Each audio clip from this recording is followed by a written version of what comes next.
Hi hello నమస్తే welcome to NSN news. నేను మీ PR. తెల్ల రేషన్ కార్డులకు తెలంగాణ సర్కార్ గుడ్ న్యూస్ చెప్పింది. జనవరి నుంచి తెల్ల రేషన్ కార్డు లబ్ధిదారులకు సన్న బియ్యం పంపిణీ చేయనున్నట్టు మంత్రి ఉత్తమ్ కుమార్ రెడ్డి వెల్లడించారు.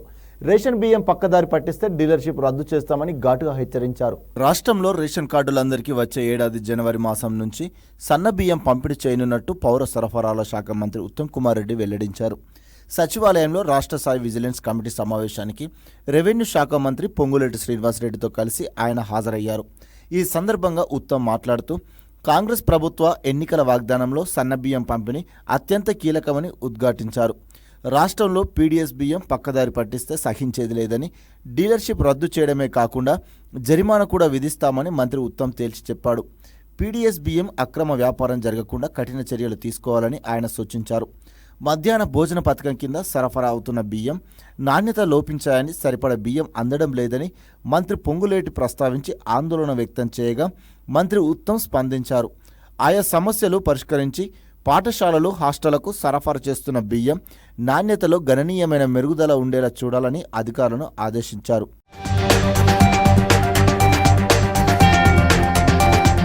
జమ్మూ కాశ్మీర్లో కాంగ్రెస్ నేషనల్ కాన్ఫరెన్స్ పార్టీ పొత్తు ఖరారైంది. ఈ విషయాన్ని ఎన్సీ పార్టీ అధ్యక్షుడు ఫారూక్ అబ్దుల్లా ప్రకటించారు. అంతకుముందు జమ్మూ కాశ్మీర్కు రాష్ట్ర హోదాను పునరుద్ధరించడమే తమ ప్రాధాన్యమని తెలిపారు కాంగ్రెస్ అగ్రనేత రాహుల్ గాంధీ.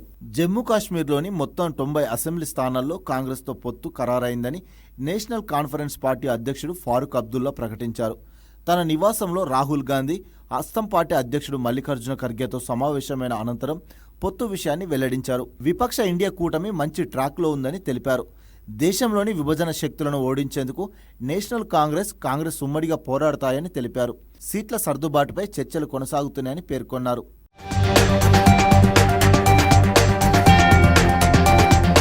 అంతకుముందు శ్రీనగర్లో కాంగ్రెస్ కార్యకర్తలను మల్లికార్జున ఖర్గే, కాంగ్రెస్ అగ్రనేత రాహుల్ గాంధీ కలిశారు. పార్టీ కార్యకర్తలతో మాట్లాడి అభిప్రాయాలను సేకరించారు. ఆ సమయంలో జమ్మూ కాశ్మీర్కు రాష్ట్ర హోదాను పునరుద్ధరించడమే కాంగ్రెస్ పార్టీ ఇండియా కూటమి ప్రాధాన్యమని రాహుల్ గాంధీ స్పష్టం చేశారు. ఇది ఎన్నికలకు ముందే జరుగుతుందని ఊహించామని, కానీ ఎలక్షన్ కోడ్ విడుదలైందని అన్నారు. జమ్మూ కాశ్మీర్ ప్రజలతో తనకు చాలా అనుబంధం ఉందని తెలిపారు. జమ్మూ కాశ్మీర్లో ఎన్నికలు నిర్వహించడం ఒక ముందడుగని రాహుల్ పేర్కొన్నారు. వీలైనంత త్వరలో జమ్మూ కాశ్మీర్ ప్రజల హక్కుల పునరుద్ధరణ జరుగుతుందని ఆశిస్తున్నట్లు తెలిపారు. సాయం అందించడంలో ప్రజలకు కాంగ్రెస్ ఎప్పుడు అండగా ఉంటుందని హామీ ఇచ్చారు రాహుల్ గాంధీ.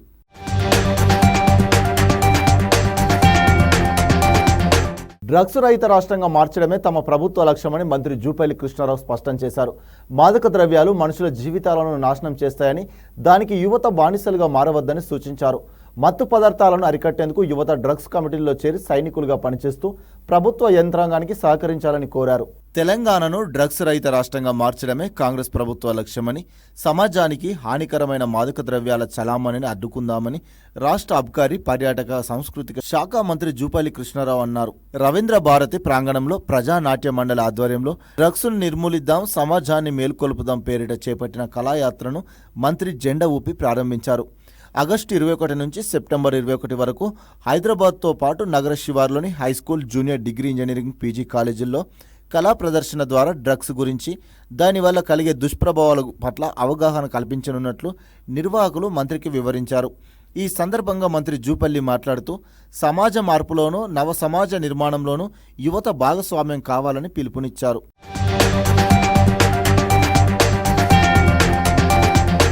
మత్తు అనే మహమ్మారికి యువత బానిసలుగా మారవద్దని, తాత్కాలిక ఉపశమనం కోసం భవిష్యత్ అంధకారం చేసుకోకూడదని సూచించారు. మాదక ద్రవ్యాలు మనుషుల జీవితాలను నాశనం చేస్తాయని అన్నారు. ఎట్టి పరిస్థితుల్లోనూ చెడు అలవాట్లకు ఆకర్షితులు కావద్దని కోరారు. మాదక ద్రవ్యాల వినియోగమే సమాజంలో అన్నిటికంటే భయంకరమైన వ్యాధి అని అభివర్ణించారు. చాప కింద నీరులా అది వ్యాప్తి చెందకుండా ముందస్తుగా అప్రమత్తం కావాల్సిన బాధ్యత ప్రతి ఒక్కరిపైన ఉందని మంత్రి జూపల్లి పేర్కొన్నారు. డ్రగ్స్ వల్ల కలిగే అనర్థాలపై విద్యార్థులకు అవగాహన కల్పిస్తున్న ప్రజానాట్య మండలి నిర్వాహకులను, కళాకారులను మంత్రి ఈ సందర్భంగా అభినందించారు.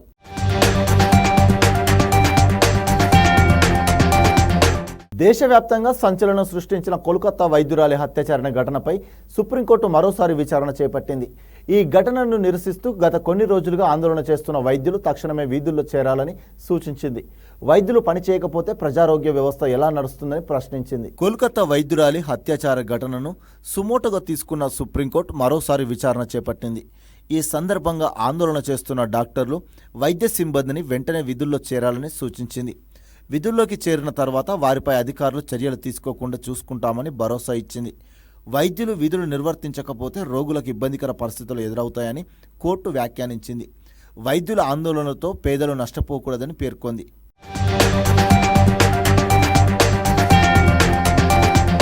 దేశవ్యాప్తంగా డాక్టర్లు మహిళల రక్షణకు జాతీయ స్థాయి టాస్క్ ఫోర్స్ ఏర్పాటు చేస్తూ సుప్రీంకోర్టు కీలక ఆదేశాలు జారీ చేసింది. ప్రముఖ డాక్టర్లు, నిపుణులు సహా 10 మంది సభ్యులతో టాస్క్ ఫోర్స్ ఏర్పాటు చేసింది. అయితే సుప్రీం ఏర్పాటు చేసిన కమిటీలో రెసిడెంట్ డాక్టర్లను చేర్చాలని వారి తరపున న్యాయవాదులు సుప్రీంకోర్టును కోరారు. దీనికి బదులిస్తూ జాతీయ టాస్క్ ఫోర్స్ కమిటీ అందరినీ సంప్రదిస్తుందని అత్యున్నత ధర్మాసనం వెల్లడించింది. అలాగే విచారణ సందర్భంగా సిజిఐ జస్టిస్ చంద్రచూడ్ కీలక వ్యాఖ్యలు చేశారు. ఆసుపత్రుల్లో వసతులు, పని పరిస్థితులు ఎలా ఉంటాయో మేము అర్థం చేసుకోగలమని, నేను కూడా ప్రభుత్వ ఆసుపత్రులకు వెళ్లానని తెలిపారు. ఒకసారి మా కుటుంబంలోని వ్యక్తి అనారోగ్యంతో ఆసుపత్రిలో చేరితే ఆ రోజు నేను నేలపైన నిద్రించాల్సి వచ్చిందన్నారు. దాదాపు 36 గంటల పాటు వైద్యులు ఏకధాటిగా పనిచేస్తుంటారని సిజేఐ గుర్తు చేశారు.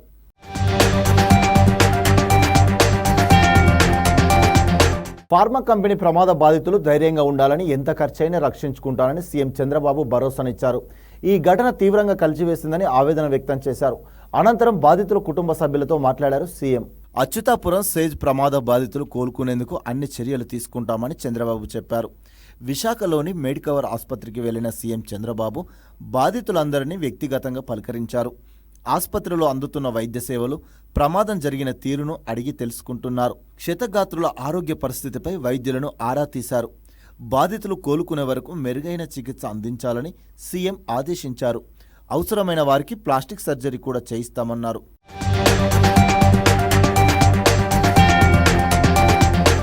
ఆసుపత్రి ఆవరణలో బాధితులు, కుటుంబ సభ్యులతో చంద్రబాబు మాట్లాడారు.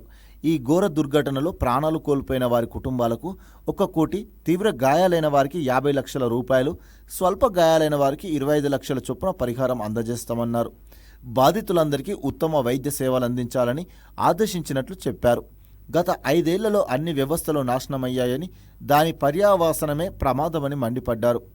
బాధితులందరికీ తాము అండగా ఉంటామని ధైర్యంగా ఉండాలన్నారు. భవిష్యత్తులో ఇలాంటి ఘటనలు పునరావృతం కాకుండా చర్యలు తీసుకుంటామన్నారు.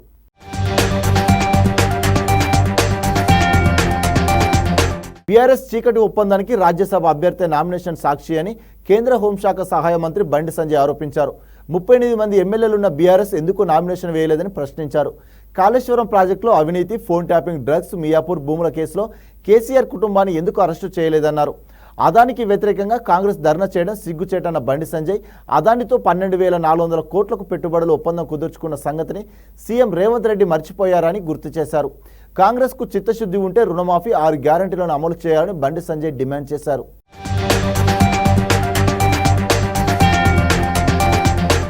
కోల్కతా హత్యాచార ఘటన నేపథ్యంలో బెంగాల్ సీఎం మమతా బెనర్జీ ప్రధానికి రాసిన లేఖ చర్చనీయాంశమైంది. దేశవ్యాప్తంగా రోజుకి దాదాపు 90 అత్యాచార కేసులు నమోదు కావడం భయానకంగా ఉందని, ఇలాంటి చర్యలు సమాజం, దేశం విశ్వాసాన్ని దెబ్బతీస్తాయని మమత పేర్కొన్నారు. ఈ దురాఘాతాలకు ముగింపు పలకడం ద్వారా మహిళలు సురక్షితంగా ఉన్నామని భావించేలా చేయడం మనందరి కర్తవ్యమని లేఖలో వివరించారు. అందుకోసం మహిళలు, చిన్నారులపై జరుగుతున్న లైంగిక దాడుల నియంత్రణకు కఠిన చట్టం తేవాలని ప్రధానిని కోరారు. అత్యాచార కేసుల విచారణలో జాప్యం లేకుండా ఫాస్ట్ ట్రాక్ కోర్టులు ఏర్పాటు చేయాలని విజ్ఞప్తి చేశారు. బాధితులకు త్వరగా న్యాయం అందించేలా విచారణను 15 రోజుల్లోనే పూర్తి చేయాలని మమత తన లేఖలో కోరారు.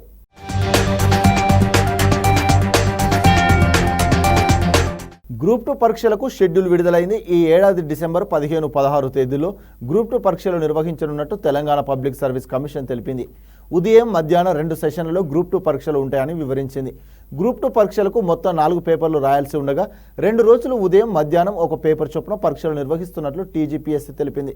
మొత్తం 763 పోస్టులు భర్తీ చేసేందుకు 2022 డిసెంబర్ 29న గ్రూప్ 2 నోటిఫికేషన్ను టీజీపీఎస్సీ ఇచ్చింది. అప్పటి నుంచి వేర్వేరు కారణాలతో పరీక్షలు పలుమార్లు వాయిదా పడగా ఈసారి డిసెంబర్ 15, 16 తేదీల్లో నిర్వహించేందుకు టీజీపీఎస్సీ సిద్ధమవుతుంది.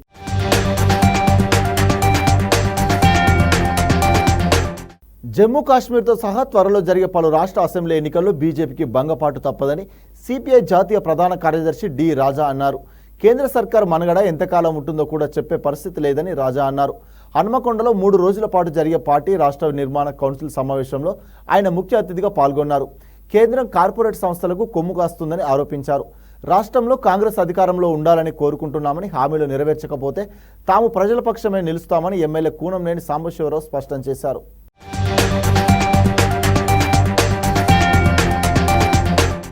Modi government's Kashmir policy has become a big failure. Modi government's policy towards Kashmir has become a failure. We should know. So the people are going to respond to the autocratic approach of Mr. Modi and his government. The same thing Haryana. BJP will face what is going to happen. As long as Modi and his BJP remain in power, it is detrimental to the nation. The economy will be handed over to corporate houses. రుణమాఫీకి సంబంధించి అందరికి అందలేదని ఒక అసంతృప్తి వస్తుంది. అలాగే మన విద్యుత్ జ్యోతి zero bills రావట్లేదని, అలాగే గ్యాస్ సిలిండర్కి సంబంధించిన డబ్బులు ఖాతాల్లో రావట్లేదని, ఇటువంటి చాలా వస్తున్నాయి. మేము ఈ ప్రభుత్వాన్ని హెచ్చరిస్తున్నాం, మీరు జాగ్రత్తగా తొందరగా మార్చుకోవాలి. లేకపోతే ఎంతసేపు ఆ పాత ప్రభుత్వాన్ని అంటూ కూర్చుంటే ఉపయోగం ఉండదు. ఖచ్చితంగా ఈ ప్రభుత్వం నిలబడాలని మేము కోరుకుంటాం. ఎందుకంటే ఈ ప్రభుత్వం దెబ్బతింటే మళ్ళీ బీజేపీకి అవకాశం ఇవ్వకూడదు. బీఆర్ఎస్ కోలుకోలేదు. బీఆర్ఎస్ అనేది ఇక అయిపోయింది, దానికి ఇప్పట్లో అది లేవలేదు. బీజేపీ అనేది రాకూడదు తెలంగాణలో. రాహుల్ గాంధీకి కాంగ్రెస్ నేతలకు సుప్రీంకోర్టు ప్రజాస్వామ్యంపై నమ్మకం లేదని బీజేపీ ఎంపీ రఘునందన్ రావు విమర్శించారు. కానీ విదేశీ సంస్థ హేండెన్బర్గ్లో వచ్చిన వార్తలపై నమ్మకం ఉందని ధ్వజమెత్తారు. ఈడీ కార్యాలయాల వద్ద కాంగ్రెస్ నేతల ధర్నాపై మండిపడ్డ రఘునందన్ రావు విదేశీ శక్తులతో రాహుల్ గాంధీ చేతులు కలిపారని ఆరోపించారు. ప్రధానమంత్రి అవుతానని కలలు కన్న రాహుల్ గాంధీ కాకపోయేసరికి వ్యవస్థలను అప్రతిష్ట పాలు చేస్తున్నారని రఘునందన్ రావు దుయ్యబట్టారు.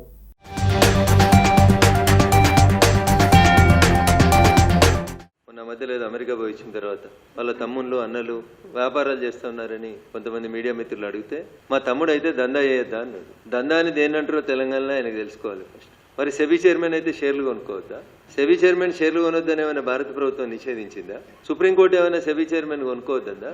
ఒకవేళ ఆదాని తప్పుడు వ్యక్తి అయితే రేవంత్ రెడ్డి గారు, మీరు ఆదాని తోటి ఎందుకు మీటింగ్ చేసిరు? ఏం అగ్రిమెంట్ చేసుకున్నారు? తమ్మునికి ఇచ్చిన దందా ఏంది తెలంగాణ చెప్పు. నువ్వు చెప్పకపోతే 2 రోజులైనాక మేమే చెప్తాం. విజయవాడకు చెందిన 3 వైసీపీ కార్పొరేటర్లు కార్యకర్తలతో కలిసి తెలుగుదేశంలో చేరారు. ఎంపీ కేశినేని శివనాథ్, ఎమ్మెల్యే బోండా ఉమా సమక్షంలో పసుపు కండువా కప్పుకున్నారు.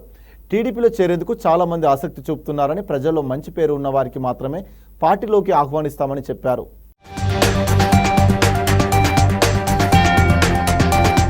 విజయవాడ నగరంలో అంతేకాకుండా విజయవాడ పార్లమెంట్ నియోజకవర్గంలో ఇవాళ పాలిట్ బ్యూరో సభ్యులైన బోండా ఉమ్మ గారు కానీ, గద్దె రామ్మోహన్ రావు కానీ, అంతేకాకుండా ఎన్డీఏ అలయన్స్ సుజనా చౌదరి గారు కానీ, మా విజయవాడ పశ్చిమ నియోజకవర్గ నాయకులైన మీరా గారు కానీ, అందరూ కూడా వాళ్ళ అభివృద్ధి కాంక్షిస్తున్నాం. కాబట్టి అందరం కూడా కలిసికట్టుగా పనిచేసి విజయవాడ నగరాన్ని మన 2014 నుంచి 19 వరకు ఏ విధంగా విజయవాడ నగరం వైబ్రెంట్గా ఉందో అదే విధంగా తీసుకువెళ్ళడానికి మేము అందరం కృషి చేస్తున్నాం.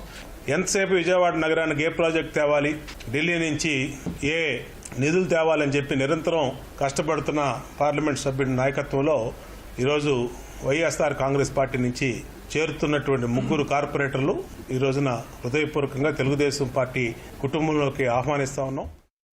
అచ్యుతాపురం ఫార్మా కంపెనీ బాధితులను విపక్ష నేతలు పరామర్శించారు. విశాఖ కేజీహెచ్కు వెళ్లి బాధిత కుటుంబాలతో మాట్లాడారు. మృతులు, గాయపడిన వారికి న్యాయం చేయాలని ప్రభుత్వాన్ని డిమాండ్ చేశారు.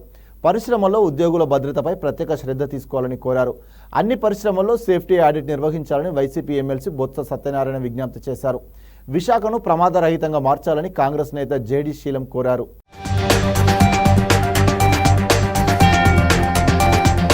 రాబోయే కాలంలో ఎందుకంటే ఇలాంటివన్నీ అరికట్టడానికి ఏ సబ్సిడీస్లో చేయాలి, దానికి సంబంధించిన సెక్యూరిటీ సంబంధించిన ఏదైతే ఫ్యాక్టరీలో ఉన్న ఆడిట్లు ఇంతకుముందు మేము ప్రభుత్వంలో హెల్త్ డిపార్ట్మెంట్ జరిగినప్పుడు చెప్పాం. ఆ తర్వాత దాని మీద ఆర్డర్స్ ఇచ్చాం. తర్వాత వచ్చి అధికారులతో వచ్చి పర్యవేక్షించాం. ఆ సేఫ్టీ మెజర్స్ అన్ని చేయమని చెప్పి ఇప్పుడు మళ్ళీ దాని మీద దృష్టి పెట్టి ఆ కార్యక్రమం చేయాలి. ఇలాంటి మళ్ళీ సంఘటనలు పునరావృతం కాకుండా చూడాలనేది మా పార్టీ తరఫున, మా పక్షాల తరఫున, వైఎస్ఆర్సీ పార్టీ తరఫున డిమాండ్ చేస్తున్నాం. దూరదృష్టితో ప్రభుత్వం మేనేజ్మెంట్ కూర్చొని ఇలాంటి బాధాకరమైన సంఘటనలు ముందు జరగకుండా ప్రివెంట్ చేయాలి. విశాఖపట్నంలో ప్రత్యేకంగా చాలా మార్లు జరిగాయి. కొన్ని లాస్ట్ టైం ఇట్లానే మాట్లాడుకున్నాం, మళ్ళీ మర్చిపోయాం. కాబట్టి వారు మళ్ళా తప్పించుకుని వెళ్ళిపోయారు. వారు అరెస్ట్ కావాలని డిమాండ్ చేశారు. చాలా గొడవలు అయింది, మీకు తెలుసు. యాక్సిడెంట్ ఫ్రీ విశాఖపట్నం కావాలి. అది దయచేసి ప్రభుత్వం సీరియస్గా తీసుకొని చర్య తీసుకోవాలని డిమాండ్ చేస్తాం. చోరీ కేసులో చేతివాటం ప్రదర్శించిన 5 పోలీసులు సస్పెన్షన్కు గురయ్యారు. ఈ నెల 17న తెలంగాణ నుంచి 300 బస్తాల మిర్చిని తీసుకొని డ్రైవర్, క్లీనర్ ఛత్తీస్గఢ్ వెళ్లారు. మిర్చి అమ్మిన డబ్బుతో తిరుగు ప్రయాణమయ్యారు. కొంత దూరం వచ్చాక క్లీనర్ లారీ డ్రైవర్ను ఏమార్చి డబ్బు ఉడాయించాడు. ఫిర్యాదు అందుకున్న పోలీసులు ఎన్టీఆర్ జిల్లా నందిగామ మండలం జొన్నలగడ్డ చెక్పోస్ట్ వద్ద లారీ క్లీనర్ను అరెస్టు చేశారు. అయితే అతని వద్ద స్వాధీనం చేసుకున్న డబ్బులో 6 లక్షలు నొక్కేసి 18,52,000 రూపాయలను మాత్రమే రికవరీ చేసినట్టు రికార్డులో చూపించారు. ఈ విషయం బయటకు పొక్కడంతో విచారణ జరిపించారు. ఏసీపీ రవికుమార్ ఇచ్చిన నివేదిక మేరకు 5 పోలీసులను సస్పెండ్ చేస్తూ ఎన్టీఆర్ జిల్లా పోలీస్ కమిషనర్ రాజశేఖర బాబు ఆదేశాలు ఇచ్చారు.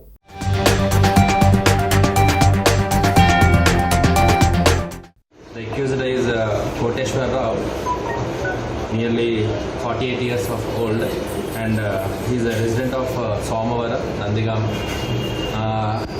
డబ్బులు కాశపడి క్లీనర్గా పనిచేస్తూ డబ్బులు కనబడటంతో డ్రైవర్ వాష్రూమ్ కనేసి ఎక్కడో దిగడంతో డ్రైవర్ దాచిన డబ్బుల్ని క్లీనర్ ఈ పర్సన్ కోటేశ్వరరావు అక్కడి నుంచి దొంగలించి డబ్బులు అత్యాశకి వెళ్ళి డబ్బులు దొంగతనం చేయడం జరిగింది. So we have successfully traced the person and recovered almost entire amount.